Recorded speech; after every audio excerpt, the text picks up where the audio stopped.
Masuknya kaum Yahudi dari penjuru dunia menuju Palestina, lalu mengambil sedikit demi sedikit wilayah umat muslimin Palestina adalah hasil dari ingkarnya kaum Yahudi.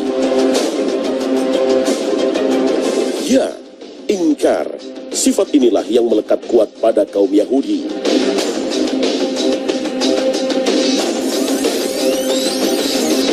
Jika kita tarik mundur ke puluhan, bahkan ratusan tahun lalu, kaum Yahudi sangat suka mengingkari janji dan merusak segala kesepakatan secara sepihak.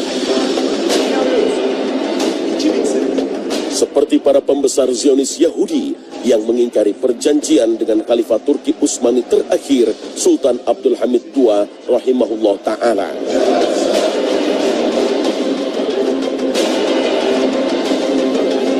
Begitu juga pada masa hijrahnya Rasulullah Sallallahu Alaihi Wasallam ke kota Madinah. Para pembesar Yahudi di Madinah yang bernama Huyai bin Akhtab dan Abu Yasir awalnya mengakui kebenaran wahyu ilahiyah dalam Alkitab tentang hadirnya Nabi terakhir. Akan tetapi, setelah hadirnya Rasulullah SAW, sang Nabi terakhir yang dinantikan, mereka justru mengingkarinya. Para pemimpin-pemimpin Yahudi paham betul bahwa mereka adalah masyarakat yang tahu bahwa Nabi terakhir akan hadir dengan seluruh cirinya. Tapi tentu yang mereka terkejut dan tidak mereka duga adalah bahwa ketika Nabi terakhir itu hadirnya dari masyarakat Arab, bukan dari masyarakat Yahudi, Bani Israel sebagaimana yang biasa di nabi-nabi sebelumnya. Semestinya ketika mereka menunggu, maka mestinya mereka adalah menjadi orang pertama yang masuk Islam. Tapi ternyata dia mengatakan, saya akan musuhi dia sepanjang saya masih hidup.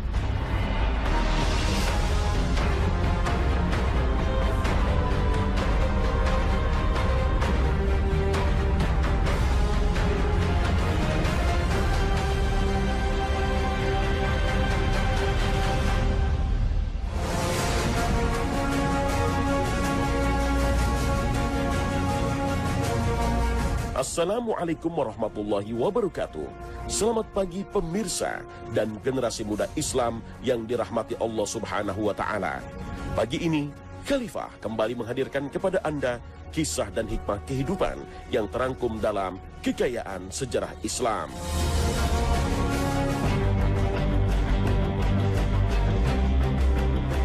Madinah Al-Munawwarah memang menjadi tujuan hijrahnya Rasulullah Sallallahu Alaihi Wasallam dari kota Makkah Al-Mukarramah. Hijrahnya Rasulullah Sallallahu Alaihi Wasallam pada tahun 622 Masehi bukan hanya untuk menyelamatkan diri dari gangguan kaum kafir Quraisy, namun juga untuk tinggal berkumpul dan menegakkan Islam di kota Madinah.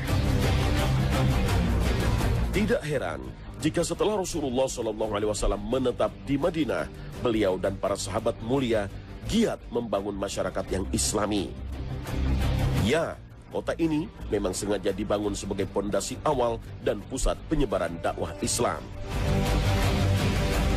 Hadirnya Islam di kota Madinah tentu saja menambah keragaman penduduk yang tinggal di kota ini. Secara umum, Madinah memiliki 3 kaum besar dengan 3 agama. Tentunya ini jadi tantangan dakwah bagi Rasulullah Sallallahu Alaihi Wasallam. Ada muslimin dari kaum Ansor Madinah, kaum penyembah berhala dari bangsa Arab, serta kaum Yahudi. Kaum Yahudi Madinah sendiri memiliki 3 kabilah terbesar, yakni Bani Qainuqa, Bani Nadir, dan Bani Quraidah. Kaum Yahudi di kota Madinah ini berasal dari negeri Syam. Mereka berbondong-bondong datang dan bermukim di Madinah karena ditindas dan diusir oleh bangsa Romawi. Selain itu, mereka memilih datang ke wilayah Hijaz yang mencakup Madinah, Taif, Khaybar, dan sekitarnya untuk mengikuti jejak sang Nabi terakhir Rasulullah SAW. Lantaran rasa iri dan dengki karena sang Nabi terakhir yang dinantikan bukan dari golongan mereka, yakni Bani Israel, ingkar dan penolakan kaum Yahudi terhadap Rasulullah SAW pun muncul. Tapi Rasulullah SAW memahami karakter mereka. Beliau bahkan mengingat kembali kisah para nabi sebelumnya yang lebih banyak diingkari oleh kaum Yahudi daripada ditaati. Karenanya, sebagai kepala negara dan pemimpin kaum muslimin di Madinah, Rasulullah SAW membuat perjanjian yang dikenal dengan nama Piagam Madinah. Ada puluhan pasal-pasal di dalamnya, tapi yang paling utama adalah diminta kaum Yahudi bekerja sama melindungi kota Madinah dari ancaman pihak luar, yaitu kaum kafir Quraisy dan perselisihan antar kaum di Madinah, sehingga tercipta perdamaian di Madinah. Namun, jika janji Allah saja mudah mereka langgar, apalagi janji kepada manusia. Ya, berulang kali dan terus-menerus kaum Yahudi mencoba melanggar perjanjian yang telah mereka sepakati.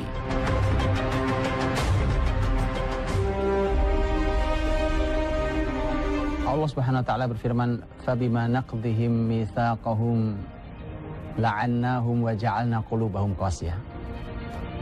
Quran sendiri sudah menyampaikan bahwa ini adalah salah satu sifat masyarakat Yahudi, di mana Allah berfirman, dikarenakan mereka suka melanggar peraturan, karena mereka suka mengingkari kesepakatan yang sudah dibuat, baik itu kesepakatan dengan Allah SWT ataupun dengan sesama manusia. Ini adalah merupakan sifat mereka, di mana mereka mengingkari kesepakatan, mereka melanggar perjanjian. Fabima naqdihim mitsaqahum. Efeknya adalah la'annahum wa ja'alna qulubahum qasiyah. Kami laknat mereka. Arti laknat itu artinya jauh dari rahmat Allah. Mereka masyarakat yang jauh dari kasih sayang Allah. Kemudian dikarenakan kemudian yang berikutnya adalah hati mereka menjadi keras. Hati keras itu sulit dinasihati, susah untuk diberitahu. Tidak ada rasa kasih sayang, kejam, bengis. Itu berawal dari hati yang keras. Itu semuanya berawal dari melanggar perjanjian.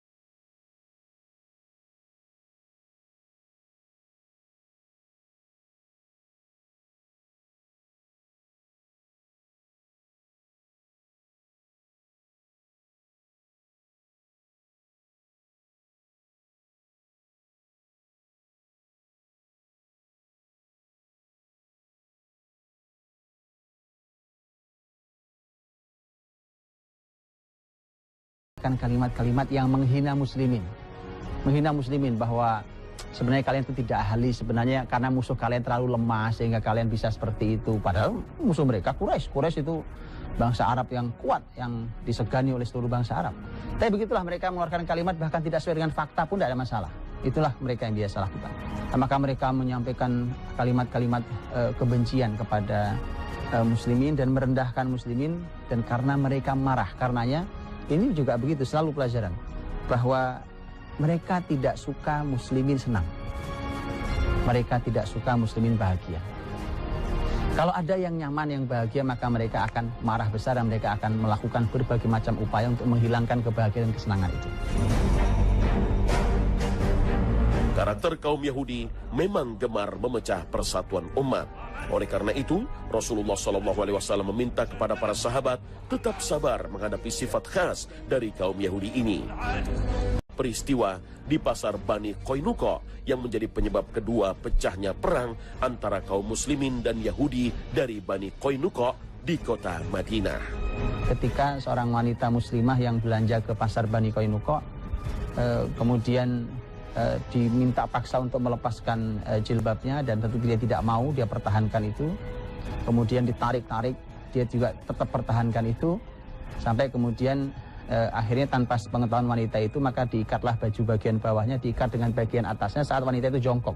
Maka ketika berdiri terbayang oleh kita bahwa tersingkaplah auratnya, gara-gara pakaian yang diikat tentu akan naik ke atas.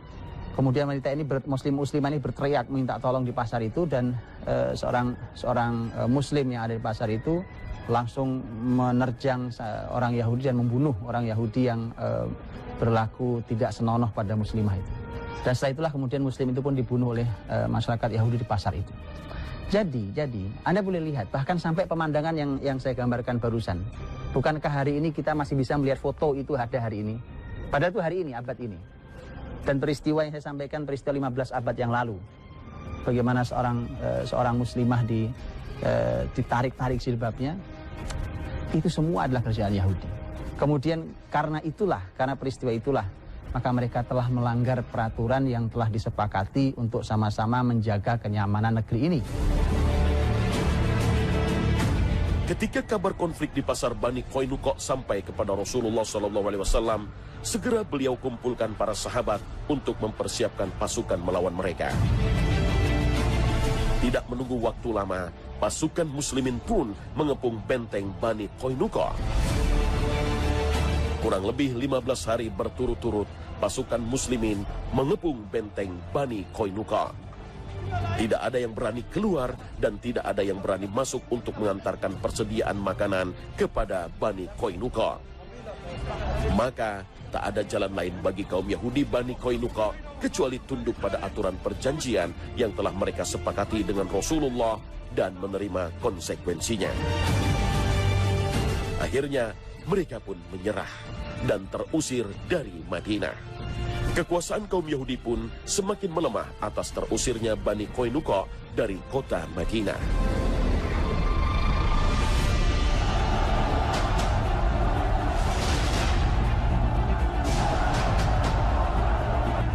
Beberapa ahli sejarah Islam berbeda pendapat mengenai kapan terjadinya pertempuran pasukan muslimin melawan Yahudi Bani Nadir di Madinah, yakni di antara tahun ketiga dan keempat Hijriah.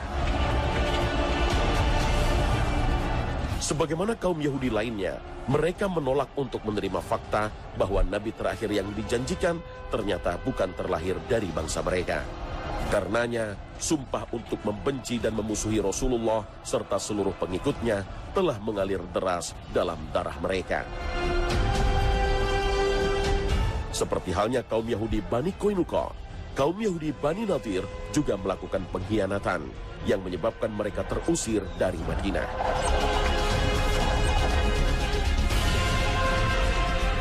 Pengkhianatan kaum Yahudi Bani Nadir dimulai dengan langkah mereka mengadu domba dua suku asli Madinah, yakni suku Aus dan Khazraj.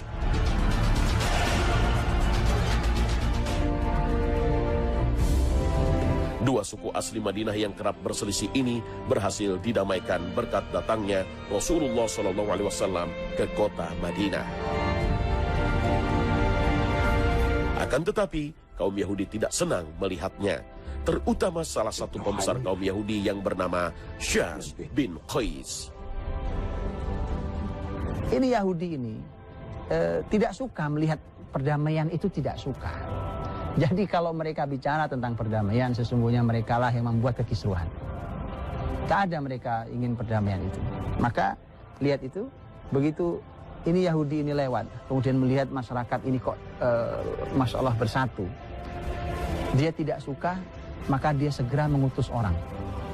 Dipanggillah orang, kemudian diminta pergilah ke orang-orang itu, kemudian bacakan syair-syair. Bahkan Sasdi sendiri yang disebutkan yang membacakan sendiri.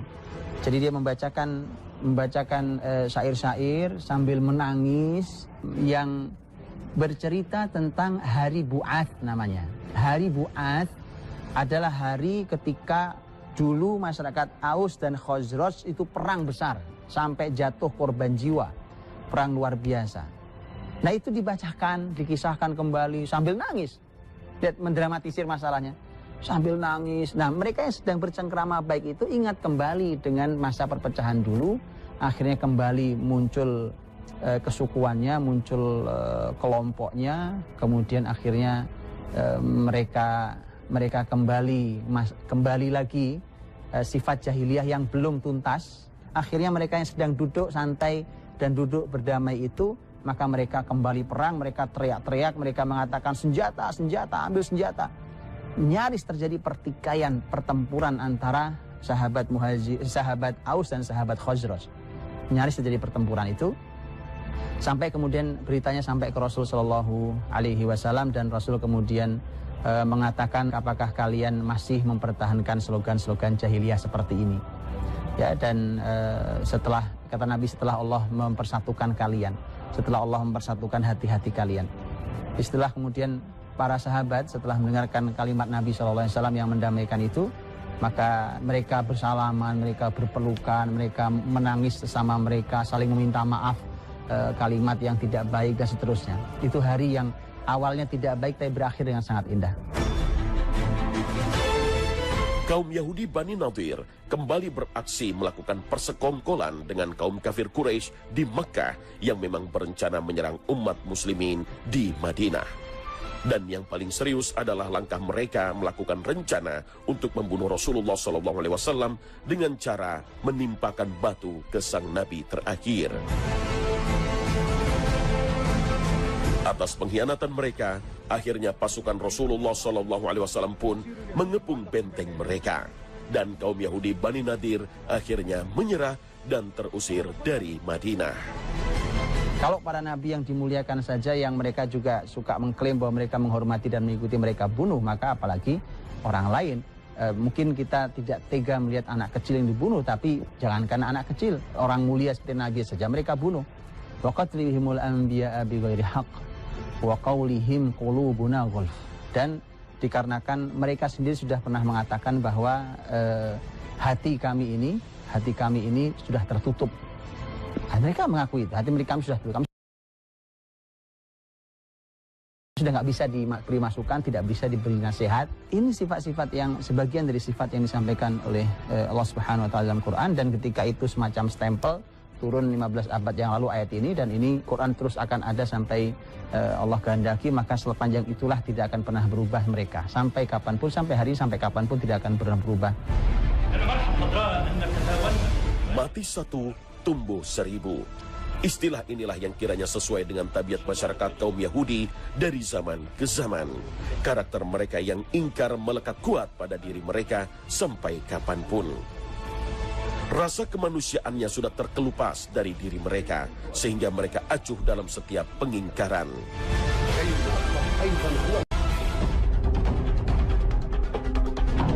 Mereka seperti tidak belajar dari kaum Yahudi sebelumnya. Pengkhianatan kabilah Bani Quraidah di tahun ke-5 Hijriah adalah pengkhianatan terbesar dalam sejarah kaum Yahudi. Apalagi peristiwa ini terjadi di saat kaum muslimin berada dalam kondisi kritis ketika menghadapi pasukan kafir Quraisy di perang Khandaq. Dalam perjanjian, Bani Quraidah telah menyepakati untuk membantu pasukan muslimin di perang Khandaq. Mereka akan meminjamkan alat-alat perang dan memblokade satu-satunya pintu gerbang yang dapat menjadi celah pasukan musuh memasuki kota Madinah.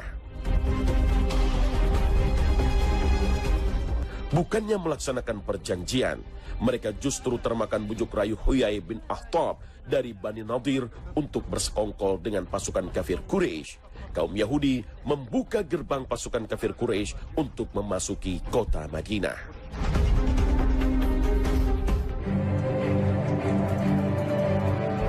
Dari malaikat Jibril, Rasulullah SAW mendapatkan informasi pengkhianatan mereka. Karenanya, tepat setelah kembalinya pasukan dari perang Khandaq, Rasulullah bersama pasukan kembali berangkat menuju perkampungan Bani Quraidah bersama 3.000 pasukan.